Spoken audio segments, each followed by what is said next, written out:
書嘅2.21頁第9題，我哋要解2乘以括弧 u 減9刪括弧等於4呢一條方程。首先呢，我哋要將呢個2呢乘入去呢個括弧裏邊，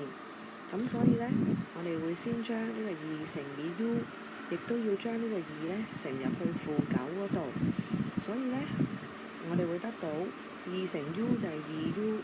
然後2乘9就係18。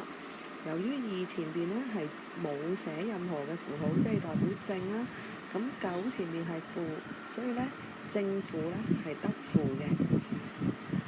咁然之後呢，我哋就將呢個負18由左邊調過去等於嘅右邊，變成4加18啦。咁4加18就等於22啦。然之後我哋再將 2u 前邊嘅2字由而家乘呢調過去22嗰邊，變做除22除以2就會等於11，所以 u 呢就係等於11啦。